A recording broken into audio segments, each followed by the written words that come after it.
Hello, எல்லோரும் எப்படி இருக்கிறீங்க? இன்றைக்கி எங்கள் வீட்டில் என்ன பிரேக்ஃபாஸ்ட் அப்படின்னா 8 மணி நேரம் ஊற வச்சு 5 விசில் உப்பு போட்டு குக்கரில் வேக வச்ச சுண்டல் 8 மணி நேரம் ஊறணுங்க. 5 விசில் விட்டு வேக வைக்கணும். வெள்ளை சுண்டல் ப்ரோட்டீன் ரிச் பிரேக்ஃபாஸ்ட்டுங்க. எப்படி பண்ணலான்னு பார்க்கலாம். ஒரு கடாயில் எண்ணெய் விட்டுட்டு சின்ன வெங்காயம் கொஞ்சம் போட்டிருக்கேன். எப்பவும் போல் அரைச்சி வைக்கிற குழம்பு தாங்க. இதுக்கு சின்ன வெங்காயம் போட்டால் டேஸ்ட்டாக இருக்குங்க. தேங்காய் சேர்த்து அரைக்கணும். எப்படி வதக்கலான்னு பார்க்கலாம். எண்ணெயில் சின்ன வெங்காயம் கட் பண்ணி போட்டுட்டு பெரிய வரமிளகாய் போட்டுட்டு சோம்பு, வெந்தயம், பெருங்காயம், சீரகம், மிளகு எல்லாம் ஒரு 1/2 ஸ்பூன் சேர்த்துருக்கேங்க. பெருங்காயம் சின்னதாக ஒரு சுண்டைக்காய் அளவு சேர்த்துருக்கேன். கொஞ்சம் தேங்காய் பீஸ் வச்சு நைஸாக அரைச்சிட்டு வந்துடலாம். குழம்பு தாளிக்கிறதுக்காக எண்ணெய் கடாயில் ஊற்றிட்டு கடுகு போட்டு கடுகு பொரிஞ்சதுக்கப்புறமா வெங்காயம், கருகாப்பில், பூண்டு சேர்த்துருக்குறேங்க. வதக்கிடுறோம். சுண்டல் சமைக்கும்போது எப்போவுமே இஞ்சி, பூண்டு, சீரகம், பெருங்காயம் எல்லாம் சேர்த்துருக்கிறது நல்லதுங்க. நான் இங்கே பூண்டு சேர்த்துருக்கேன். காலையில் இது பிரேக்ஃபாஸ்ட்டுக்கு பண்ணிட்டோம் அப்படின்னா ரைஸுக்குமே இது நல்லா இருக்குங்க. இட்லி, தோசை, ரைஸு எல்லாத்துக்குமே நல்லாயிருக்கும். இப்போ அந்த எண்ணெயிலேயே கத்திரிக்காய், உருளைக்கிழங்கு சேர்த்துருக்கேன். நல்லா வதக்கி விடணும்.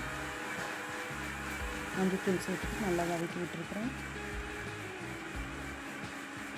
வேக வச்சு சுண்டல் எடுத்து போட்டுட்டு அந்த தண்ணியோடு சேர்த்தே போட்டேன். சுண்டல் உப்பு போட்டு வேக வச்சுருக்குறேங்க. இப்போ நம்ம இந்த குழம்புக்கு அளவு உப்பு போட்டுக்கணும். அரைச்சி வச்சதை எடுத்து ஊற்றிட்டா சுண்டல் குழம்பு ரெடி ஆயிடுச்சு. சுண்டல் கூட கத்திரிக்காய், உருளைக்கிழங்கு போட்ட குழம்பு ரெடி. அதுக்கு நாம் பாசிப்பருப்பு தோசை செஞ்சுருக்கோம். எப்படின்னு பார்க்கலாம். பாசிப்பருப்பு 4 மணி நேரம் ஊற வச்சுட்டு 1/2 ஸ்பூன் சீரகம், கட்டி பெருங்காயம், வரமிளகாய் எல்லாம் சேர்த்து உப்பு சேர்த்து அரைச்சி இந்த மாதிரி வச்சுக்கணுங்க.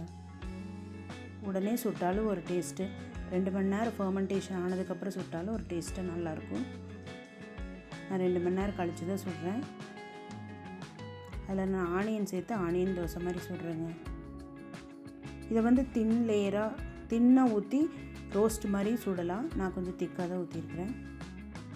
மூடி வச்சு சுட்டாலும் திருப்பி போட்டுக்கோங்க. பருப்பு தோசை நல்லா வெந்து வரணும். இதை அரைக்கும்போது கண்டிப்பாக பெருங்காயம் சேர்த்துக்கணுங்க. பாசிப்பருப்பு கொஞ்சம் வாய்வு தொல்லை கொடுக்கும்.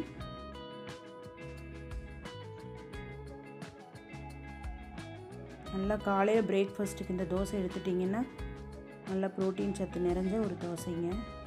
நல்லா டேஸ்டியாக இருக்கும். நல்லா கிறிஸ்பியாக கிடைக்கும் தோசை. பாருங்கள், தோசை ரெடி ஆயிடுச்சு. இப்போ நான் ஆனியன் மாவுலேயே சேர்த்து ஊத்தாப்பம் மாதிரி ஊற்றுறேன். பாசிப்பருப்பு வெங்காய ஊத்தாப்பம். இது அதே போல் தாங்க. மூடி வச்சு சுட்டாலும் திருப்பி போடணும். இந்த பாசிப்பருப்பு தோசையை டின்னருக்கு எடுத்துக்கிறத விட பிரேக்ஃபாஸ்ட்டில் எடுத்துக்கிறது ரொம்ப நல்லதுங்க. வீடியோவை சப்ஸ்கிரைப் பண்ணி வச்சுக்கோங்க. வீடியோ பிடிச்சிருந்தால் லைக் பண்ணுங்கள். ஃப்ரெண்ட்ஸ்க்கெல்லாம் ஷேர் பண்ணுங்கள். எப்படி இருந்துச்சு நீங்களும் செஞ்சு பார்த்துட்டு கமெண்ட்டில் சொல்லுங்கள். தேங்க்யூங்க.